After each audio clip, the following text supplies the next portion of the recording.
So, good evening, everybody.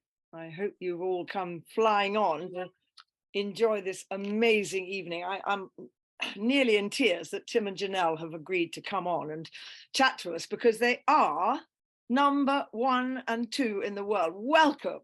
Number 1, Tim, number 2, Jonelle. Thank you for coming.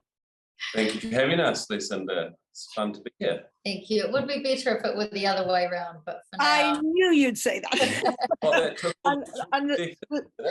It could easily be. Now, in honor of New Zealand, I'm wearing your black and white colours because I feel it's a special occasion to have the both of you on. And there's so many things that we're going to talk about, so many things that interest, I know it'll be everybody, but it's me as well.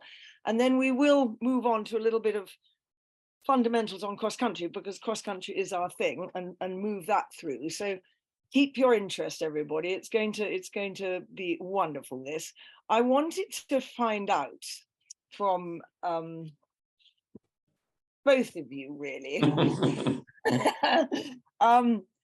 How it is that you have taken this amazing climb from when, and I'll just say one thing here, the wonderful thing about being quite old is that you've had so much fun watching people at the beginning of their career and then watching them all the way through. And so for some years now, I've been watching you, and it is just dramatic the way your graph, and I know there'll have been lots of those in the middle, has gone like that. And it's a difficult question, this, and I'm going to ask you first, Jonelle, but what do you think, because these things don't happen overnight, what do you think you could put it, it's a lot of little things, but is there one particular thing that you could put it down to? And then Tim, I'm going to ask you the same question. Yeah, I mean, that's definitely an interesting question, Lucinda. I think, if I think of our journey, we have been in the UK 18 years, so it is actually quite a long time. Some people sort of will imply to us in conversation that it's happened quite quickly, but it hasn't. It's been a long, slow graft over a number of years. But I think probably the one thing that sort of stands out for me is we both have a relentless desire to be better. It's really that simple, and we try and apply that just to our day-to-day life, our day-to-day training. And I guess too, we have each other. It would be one of the upsides of being in this relationship and in this position is, I think we constantly kind of push each other. Tim gets a bit better at something, and then I need to raise the bar a bit, or the pendulum swings and it comes my way, and he's like, I'll show her. So we constantly keep pushing each other, and just really taking a view, I think, just to not trying to reinvent the wheel, especially at this stage of our careers, but just focusing on tiny margins and trying to make those better from every angle, whether it's nutrition or our own physical fitness, to the horses' muscle definition, to a flying change in the dressage, or 3 seconds on the cross country. So from every angle, we've just constantly tried to improve a millimetre here and there. Excellent. Well, that doesn't leave you much, Tim. No, that pretty much covers it.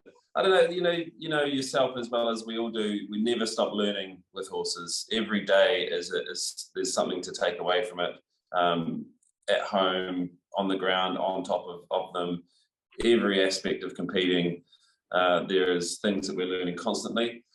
And I think with that is the humbleness that brings, and the fact that you have to be open to development, but also something that's a little bit forgotten is that it's a massive bag of experience. And and as you go through the years, like Jonelle says, 18 years, we have gathered a lot of information, a lot of experience.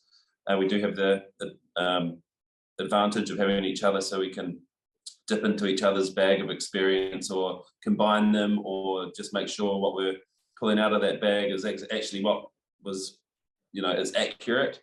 But yeah, that wealth of experience, I think, is it's enabled us to, like Jonelle's mentioned, the little margins and everything, to really hone in on those things and to get it right with those things. Because there's so many times you're playing and fiddling and trying and failing and making a little mistake, and then like, oh, okay, it's a little bit like this, or the actual horse that I suit, or the horse that I should have bought, or the way I should have ridden the horse, or trained the horse, or competed the horse. All those things could be slightly off, but as you get those things tuned, you actually start getting them right. And I think those are what equate to becoming more consistent at the upper levels, which we've been enjoying for only a few years, it feels like, of the 18 long hardship years. Hard years. And do Yeah. you find if you've got a complication with a particular area of training, do you find that you can bounce off each other?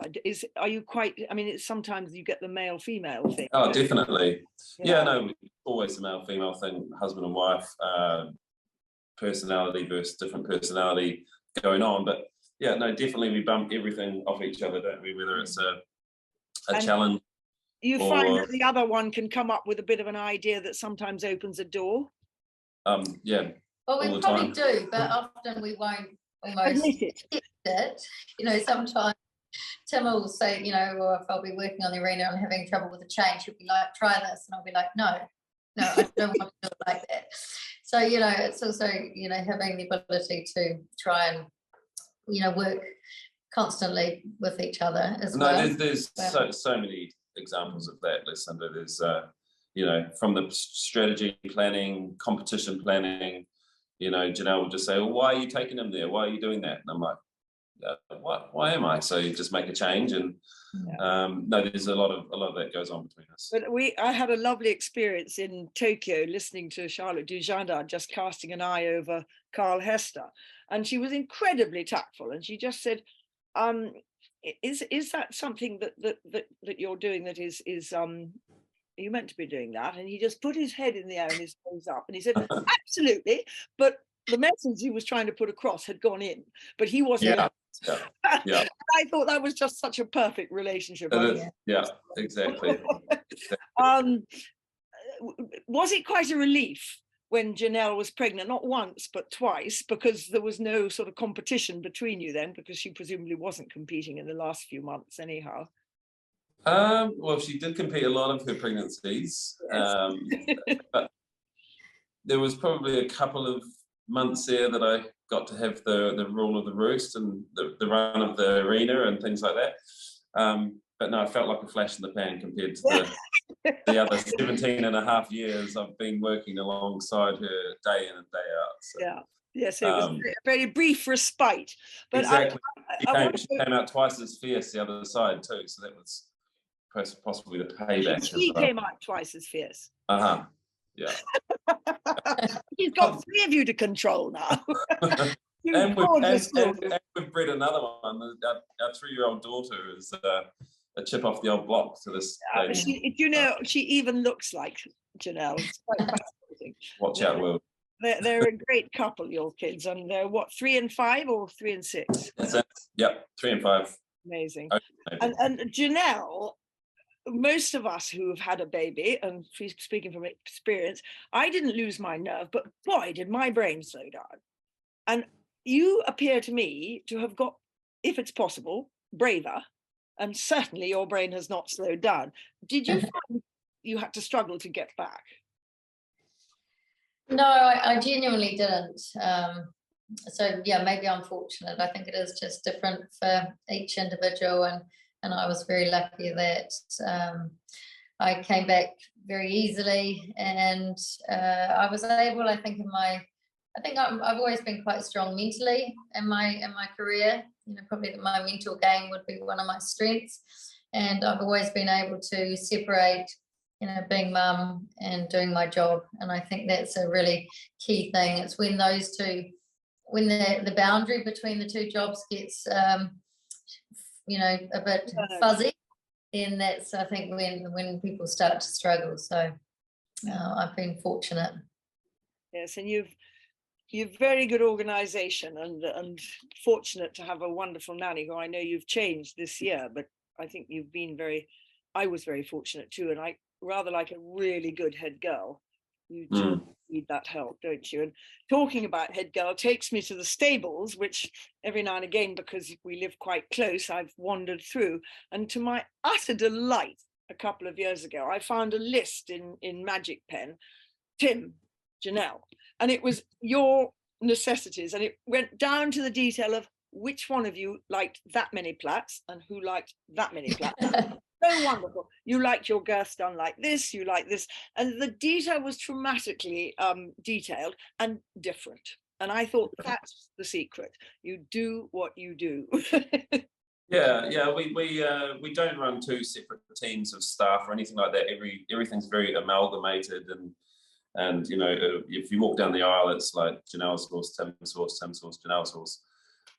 So, and that's just how we've always been. So it's I take my hat off to the guys actually, because it's probably a little bit unconventional for them, because they've got two bosses and they're two very different bosses. But it works, and yeah, we keep going. I just love the idea that the girls have to know that they're tacking up for Tim or tacking up for Jonelle, because it's different. Totally. Very much. And I think in our earlier years, you know, we perhaps made a few errors of trying to be too much the same.